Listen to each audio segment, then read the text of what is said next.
Hello everyone, last video में अपन ने बात की थी part 2 of the Indian constitution के बारे में। आज की वीडियो में अपन बात करेंगे part 3 of the Indian constitution, जिसके अंदर आर्टिकल्स होता है आर्टिकल 12 टू 35। ठीक है, ये बात करता है फंडामेंटल राइट्स के बारे में, जो आर्टिकल है 14 टू 32। एक क्वेश्चन जो बहुत ही कॉमनली आता है बहुत सारे एंट्रेंस एग्जाम में कि फंडामेंटल राइट्स के अंदर कौन से आर्टिकल्स हैं, कहाँ से कहाँ तक। तो उसका आंसर है 14 टू 32, ना कि 12 to 35। 12, 13, 33, 34, 35, these articles are related to fundamental rights but they are not the fundamental rights। ठीक है, अब अपन बात करते हैं इसका आइडिया। जैसे कि प्रेमबल का आइडिया कहीं से लिया था, वैसे ही अब अपन बात करते हैं फंडामेंटल राइट्स का आइडिया अपन ने कहाँ से अडॉप्ट किया। वो अपन ने अडॉप्ट किया यूएसए से, बिल ऑफ राइट्स। यूएसए में बिल ऑफ राइट्स होते थे, वहाँ से देख के अपन ने एक आइडिया अडॉप्ट किया और अपन ने अपने फंडामेंटल राइट्स बनाए। ठीक है, अब अपन बात करते हैं आर्टिकल 12 के बारे में। Article 12 of the Indian constitution state की डेफिनेशन बताता है। It is the duty of the state to provide the fundamental rights. ठीक है, तो स्टेट क्या होता है? स्टेट में सबसे पहले तो इंक्लूड होता है union of India, union government. Second include होती है स्टेट गवर्नमेंट ऑफ इंडिया, और थर्ड इंक्लूड होता है लोकल बॉडीज, लोकल गवर्नमेंट। ठीक है, यूनियन गवर्नमेंट जो यहाँ लिखा हुआ है, ठीक है, स्टेट गवर्नमेंट, ठीक है, और local authorities, local government within the territory of India, like panchayat, municipal corporation, municipal corporates. ठीक है, ये सब होता है लोकल गवर्नमेंट्स के अंदर। अब अपन बात करते हैं आर्टिकल 13 के बारे में। आर्टिकल 13 बोलता है जुडिशियल रिव्यू।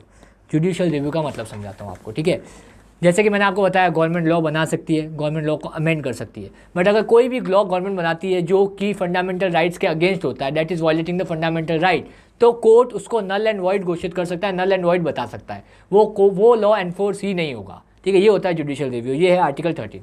अब अपन बात करते हैं फंडामेंटल राइट्स के बारे में। सबसे पहले आता है right to equality. Right to equality में आर्टिकल्स आते हैं 14 टू 18। अब अपन इन आर्टिकल्स को समझने की कोशिश करते हैं। सबसे पहला आर्टिकल है article 14, equality before law, equal protection of law. इसका मतलब समझते हैं, लॉ की नज़र में सब जने सेम है, एवरीवन इज सिमिलर। ठीक है, हिंदू हो या मुस्लिम हो, सिख हो या ईसाई हो, अमीर हो या गरीब हो, या कोई पॉलिटिशियन हो या कोई आम आदमी हो। थोड़े टाइम पहले लालू प्रसाद यादव जी भी जेल में थे, और एट प्रेजेंट आम आदमी पार्टी के नेता सत्येंद्र जैन जी भी जेल में हैं। तो लॉ ये नहीं देखता कि आप अमीर हो, गरीब हो, नेता हो, क्या हो। अगर आपने लॉ ब्रेक किया है तो आपको जेल जाना पड़ेगा। ठीक है, अब अपन बात करते हैं आर्टिकल 15 के बारे में। आर्टिकल 15 बोलता है the state shall not discriminate against any citizen on the grounds religion, race, caste, sex, place of birth और एनी ऑफ देम। इन 5 में से किसी भी ग्राउंड पे आपके खिलाफ डिस्क्रिमिनेशन नहीं होना चाहिए, या किसी भी ग्राउंड पे डिस्क्रिमिनेशन आपके खिलाफ नहीं होना चाहिए।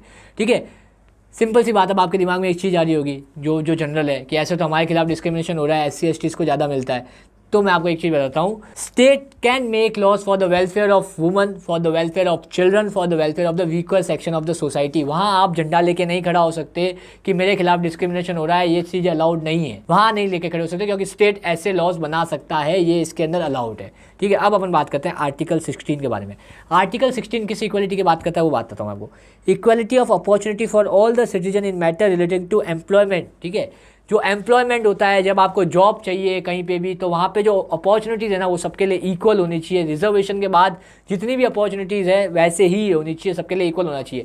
ऐसा नहीं है कि आपने टेबल के नीचे से पैसे पकड़ा दिए तो आपको पहले अपॉर्चुनिटी मिले, आपको प्रायर माना जाए। नहीं, सबको एक इक्वल अपॉर्चुनिटी मिलेगी। अगर कहीं ऐसा होता है तो वो आपका फंडामेंटल राइट वायलेट हो रहा है, आप जाके उसके खिलाफ केस भी कर सकते हैं। ठीक है, अब आपको बात करता है आर्टिकल 17 की, जो बात करता है अनटचेबिलिटी की। Untouchability is एबोलिश्ड and it's practice in any form is forbidden. आज से बहुत टाइम पहले राजा महाराजाओं के टाइम में, या अपने परदादा दादा के टाइम में अनटचेबिलिटी का प्रैक्टिस बहुत ज़्यादा था इंडिया में। ठीक है, अब वो पूरी तरीके से अबॉलिश कर दिया गया। अगर अब आप किसी के साथ भी कहीं पे भी गांव में, शहर में ये करते हैं तो आपके खिलाफ SC ST एक्ट के तहत केस भी हो सकता है और आपको जेल भी जाना पड़ सकता है कि अगर आप ऐसे करेंगे तो आपको जेल जाना पड़ेगा। ठीक है, अब अपन बात करते हैं आर्टिकल 18 के बारे में। आर्टिकल 18 बात करता है अबोलिशन ऑफ टाइटल्स। आज से पहले बहुत टाइम में ऐसे होता था, राजा गजय सिंह पधार रहे हैं, राजा ये वो पधार रहे हैं। अब ये सब नहीं है, ये सारे टाइटल्स को अबॉलिश कर दिया गया है। अब कोई भी टाइटल्स नहीं है, सिर्फ 2 टाइटल्स हैं जो रहते हैं। सबसे पहला मिलिट्री टाइटल्स और दूसरा एकेडमिक टाइटल्स। अगर आप डॉक्टर हैं, अगर आप वकील हैं, तो then you can write doctor Hitesh Nankani, advocate Harshit Goyal, ये चीज़ आप लिख सकते हैं। बट ऐसा नहीं बोल सकते राजा वो, राजा ये सब अलाउड नहीं है। और दूसरे टाइटल्स कहाँ पे अलाउड है? Military title. मिलिट्री में टाइटल मिलते हैं कमांडर, सब कमांडर, ये सारे टाइटल्स भी अलाउड है। तो 2 टाइटल्स अलाउड हो गए, एकेडमिक्स और मिलिट्री। बाकी कोई भी टाइटल अलाउड नहीं है। अब बाकी सारे टाइटल को अबॉलिश कर दिया गया है। ठीक है, अब अपन बात करते हैं राइट टू फ्रीडम के बारे में। राइट टू फ्रीडम में आर्टिकल आते हैं आर्टिकल 19 टू 22। अब आप लोगों के मन में एक क्वेश्चन आ रहा होगा, इतने सारे आर्टिकल्स है कैसे याद रखें? फंडामेंटल राइट्स के आर्टिकल्स तो याद रखना जरूरी है। तो मैं आपको ट्रिक्स बता दूंगा नेक्स्ट वीडियो में। मैंने इस वीडियो में वो ट्रिक्स इसलिए नहीं बताई कि अगर मैं आपको ये ट्रिक्स अभी बता दूंगा ना, तो सिंपल सी बात है, कोई भी समझने की कोशिश करेगा ही नहीं। अगर ट्रिक्स हो गई, समझ में आ गया, याद हो गया, तो वो याद करके चला जाएगा, रट के चला जाएगा, समझने की कोशिश कोई नहीं करेगा। तो पहले चीज़ को समझो, फिर आपको ट्रिक्स के साथ उसको रटा भी दिया जाएगा। तो वो नेक्स्ट वीडियो में आपको ट्रिक्स भी बता ही दूंगा। अब वापस टॉपिक पे आते हैं, right to freedom, article 19 to 22। सबसे पहले तो आर्टिकल 19 बात करते हैं। ये ऐसा राइट है जो इमरजेंसी के टाइम में सस्पेंड हो जाएगा। अगर कभी इमरजेंसी लगती है तो आप ये राइट इन्जॉय नहीं करेंगे, ठीक है। सबसे पहले इसके अंदर आता है freedom of speech and expression. आप स्पीच और अपने व्यूज़ एक्सप्रेस कर सकते हैं फ्रीली, ठीक है। दूसरा आता है to assemble peacefully without arms. आप कहीं भी इकट्ठे हो सकते हैं, कहीं भी प्रोटेस्ट कर सकते हैं पीसफुली विदाउट आर्म्स। ऐसे नहीं आप गन वगैरह लेके अगर आप अपना प्रोटेस्ट कर रहे हैं, ये सब अलाउड नहीं है, ठीक है। टू फॉर्म एसोसिएशन आप फॉर्म कर सकते हैं। आजकल तो जैसे कोई भी एरिया हो गया, स्पेसिफिक एरिया, रामनगर हो गया जैसे समझ लो, रामनगर में उन्होंने अपने युवा शक्ति संगठन बना देते हैं, वो श्री राम मंदिर युवा शक्ति संगठन। तो आप ये लोग कर सकते हैं, आप अपना एसोसिएशन बना सकते हैं, आप अपना यूनियन बना सकते हैं, ठीक है। You can move freely through out the territories of India. अगर आप कहीं घूमने जाना चाहते हैं, जैसे मैं केरला जाके घूमना चाहता हूँ, तो मुझे कोई भी पासपोर्ट नहीं चाहिए, किसी भी चीज़ की परमिशन नहीं चाहिए, मैं डायरेक्टली जा सकता हूँ। I am the citizen of India, I have this right, मैं जाके आराम से केरला को घूम सकता हूँ, ठीक है। यू कैन रिसाइड या settle in any territory of India. जैसे आप घूम सकते हो वैसे ही किसी भी पार्ट में इंडिया के जाके रह भी सकते हो, ठीक है। और एक ये तो ओमिट हो गया था 44th अमेंडमेंट से, ठीक है। उसके बाद है टू प्रैक्टिस एनी प्रोफेशन और टू कैरी एनी ऑक्यूपेशन और बिजनेस। आप कोई भी बिजनेस करना चाहे आप कर सकते हैं। जैसे मैं बाय कास्ट दर्जी हूँ, ठीक है, टेलर हूँ। अगर मैं लोहार बनना चाहता हूँ, मैं लोहे की दुकान लगाना चाहता हूँ, तो मैं वो चीज़ कर सकता हूँ। मैं होटल खोलना चाहता हूँ तो मैं वो चीज़ कर सकता हूँ, मुझे कोई रोक नहीं सकता। I can practice any business और एनी ट्रेड, ठीक है। अब ये सारी जो चीज़ें ना, इसके अंदर एक रेस्ट्रिक्शन है, आप पब्लिक ऑर्डर को डिस्ट्रॉय नहीं करोगे, ठीक है। जैसे कि आपने फ्रीडम ऑफ स्पीच और एक्सप्रेशन है, आप एंटी नेशनल चीज़ें बोल रहे हो, आप पीएम के अगेंस्ट बोल रहे हो, आप किसी पर्सनल पर्सन के अगेंस्ट, उसके अगेंस्ट गालियाँ दे रहे हो उसको, ये सब अलाउड नहीं है, ठीक है। असेंबल पीसफुली वाले में बात करूँ मैं, आप असेंबल हो गए और आप रोड पे बैठ गए तो आप दूसरे लोगों को परेशान कर रहे हो, ये आप नहीं कर सकते, ठीक है।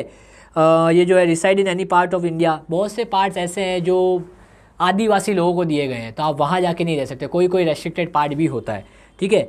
अब अपन बात करते हैं आर्टिकल 20 के बारे में, जो है protection in respect of conviction. Conviction का मतलब होता है अगर आपको कोई जेल डाल देता है ना, वो चीज़, ठीक है। सबसे पहला है नो एक्स पोस्ट फैक्टो, ठीक है, no conviction except for the violation of law. अगर आप कोई लॉ वायलेट करते हो तो ही आपको जेल होगी, इसके अलावा आपको किसी भी चीज़ के लिए जेल नहीं हो सकती। लाइक समझो कोई पुलिस वाला बोलता है कि यार नहीं, मुझे ये आदमी अच्छा नहीं लग रहा, मैंने इसको उठाया और जेल में डाल दिया, ये नहीं। अगर आप कोई लॉ वायलेट करते हो तो ही आपको जेल होगी। और इसमें भी एक कंडीशन है, आपने जब वो वायलेट किया है ना, वो उस टाइम लॉ होना चाहिए। जैसे कि एग्जांपल लेते हैं, फैंटेसी क्रिकेट हो गया, जैसे ड्रीम 11, मेक माई क्रिकेट 11, टीम 11, जो भी ऐप्स हैं, ये लोग अभी इंडिया में लीगल है। अपन एग्जामिन करते हैं, अपन सोचते हैं कि ये लोग फ्यूचर में इलीगल हो जाते हैं, तो फ्यूचर में पुलिस आके आपको पकड़ नहीं लेगी कि ना आपने उस टाइम ड्रीम 11 में टीम बनाई थी 2023 में, आओ आपको जेल में डाल देता हूँ, नहीं।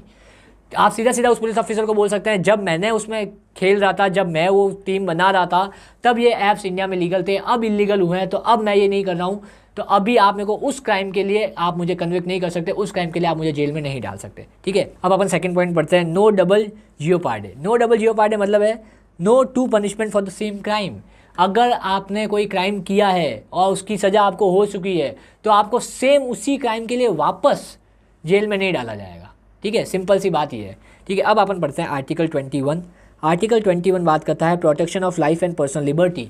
Each and every person of India, each every citizen of India have the right to live his life peacefully. आप सबके पास राइट है, आप अपनी ज़िंदगी आराम से पीसफुली निकाल सकते हैं, जी सकते हैं, ठीक है। इसके अंदर बहुत सारे इनडायरेक्ट राइट्स भी इन्वॉल्व हुए थे, जो जैसे कि right to live with dignity, right to privacy, right to livelihood, right to proper health and shelter. ये सारे जो राइट्स है ना, ये कहाँ से ऐड हुए थे मैं आपको बताता हूँ।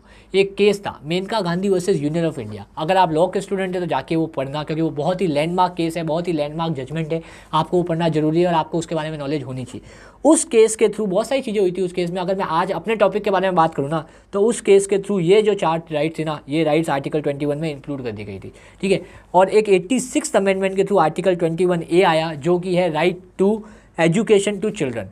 जो भी 6 साल से 14 साल तक के बच्चे हैं, उनके पास एक राइट है, फंडामेंटल राइट है उनका टू गेट द एजुकेशन।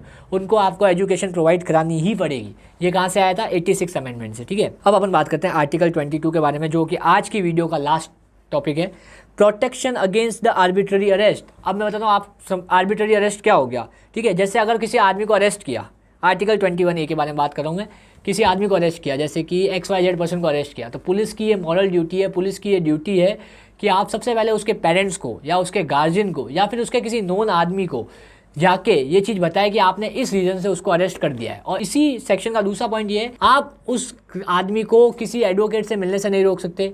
वो आदमी अपना एडवोकेट हायर कर सकता है, उस आदमी के पास राइट है उसके एडवोकेट लेने का, ठीक है, ये उसका फंडामेंटल राइट है। और अब अपन बात करते हैं आर्टिकल 21(2) की। The arrested individual should be produce before judicial magistrate with in 24 hours of his arrest. अगर किसी ने, पुलिस ने किसी को अरेस्ट किया है तो विद इन 24 आवर्स उसको जुडिशियल मजिस्ट्रेट के सामने पेश करना होगा। ये था आज का वीडियो, आर्टिकल 12 to 22 मैंने आपको एक्सप्लेन किया। होप आपको समझ में आ गया हो। नेक्स्ट वीडियो में अपन बाकी की बची फंडामेंटल राइट्स के बारे में बात करेंगे। Thank you so much for watching this video.